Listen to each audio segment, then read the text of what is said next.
A huge amount of U.S. technology allegedly went to supporting Iran. The Justice Department charged 4 Chinese nationals Tuesday. That's over allegedly smuggling U.S.-made electronic parts to sanctioned Iranian entities. These parts could be used for making ballistic missiles and drones. Iran is a state sponsor of terrorism, and Washington has slapped economic sanctions on the nation, aiming to cripple the Iranian regime. But Iran has close relations with Beijing. China has risen as Iran's biggest oil and trading partner. It has also helped Iran with its technological development. The indictment represents the latest effort by U.S. authorities to counter Chinese threats on U.S. soil. Back in October, FBI Director Chris Wray warned about Beijing's active attempts to steal American intellectual property and bring it back to China and other foreign adversaries. Over the last several years, the agency has seen a 1,300% increase in economic espionage cases with links to China. Back to the indictment of the Chinese nationals, authorities said the defendants used front companies in China and Hong Kong to funnel the flow, and the effort lasted at least 13 years, from 2007 to 2020. If convicted, they face up to 35 years in prison. The DOJ has issued arrest warrants, though the suspects currently live in China.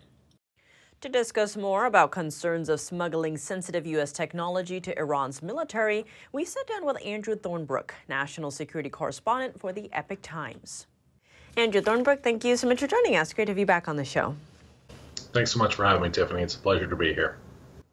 Now, the Justice Department has charged 4 Chinese nationals on Tuesday. This is for allegedly smuggling U.S.-made electronic parts to sanctioned Iranian entities. Now, the concern is that these parts could be used for making ballistic missiles and drones. How concerning is all of this?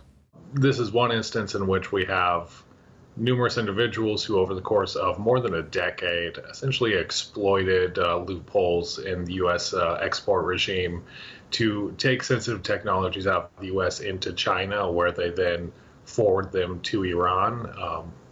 This is not the first time. So even just last year, we also had another similar case with parts being exported for potential use in weapons of mass destruction in Iran. So this is an ongoing issue, and it is quite concerning.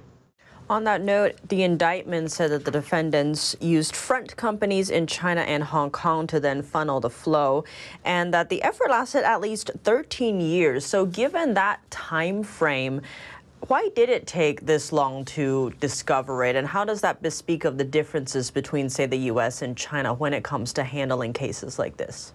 So there's always the question of how long was the fact-finding and evidence-building taking. It's unclear how long we knew exactly that these were actually ending up in Iran, for example.